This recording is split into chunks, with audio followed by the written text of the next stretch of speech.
So ang Warriors sa season nito ay masasabi nating malaki ang naging pagkukulang nila sa kanilang lineup. Dahil bukod sa problema nila sa injury ng kanilang mga players nitong regular season, ang isang pinakamalaking bagay na problema pa sa team ng Golden State Warriors this season ay ang kakulangan nila ng size sa kanilang lineup. So si Dario Saric nga lang ang masasabi natin pinakamatangkad sa kanilang team.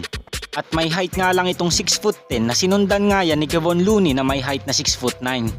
At kung minsan pa kapag desidido si Steve Kerr na gumamit ang small ball lineup, halos ang former defensive player of the year na si Draymond Green ang ginagamit nitong sentro na may height lamang na 6'6".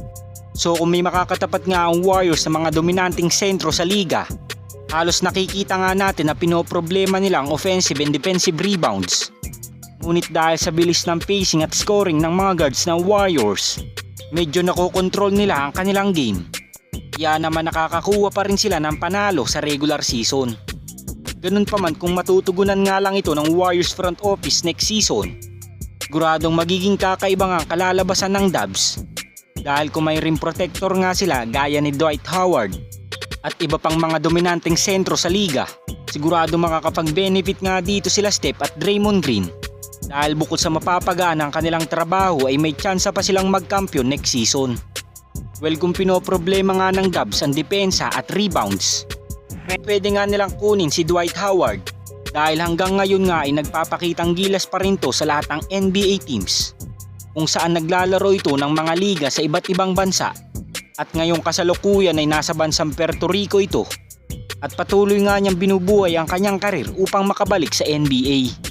At kung minsan pa nga ay pinagloloko ni Dwight Howard ang Los Angeles Lakers dahil nang makatapat nga nila ngayon ang defending champion Denver Nuggets, nagpaparamdam na nga si Howard na muling kunin ito ng Lakers dahil siya nga noon ang naging stopper ni Nikola Jokic kung saan nagkita sila sa Western Conference Finals noong 2020 NBA season. Kayo mga Lods, sang-ayon ba kayo na may dagdag si Dwight Howard sa lineup ng Golden State Warriors next season? Comment down below lang mga Lods.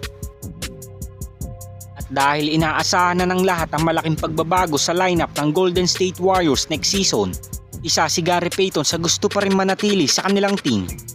Dahil alam naman natin kung gaano kahalaga kay GP2 ang team ng Golden State Warriors, kung saan ang team nga lang na ito ang nagpahalaga sa kanya at hindi nga lang pagpapahalaga ang naibigay sa kanya ng Dubs, kundi binigyan pa nga siya nito ng kanyang kauna-unahang kampyonato sa kanyang karir.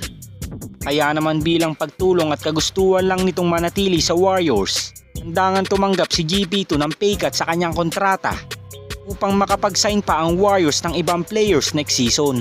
At tamang-tama ang pagpaparaya ni GP2 sa kanyang kontrata dahil alam naman nating nag-aantay pa rin si Klay Thompson sa kanyang contract extension upang tuluyan na itong makabalik sa team ng Warriors.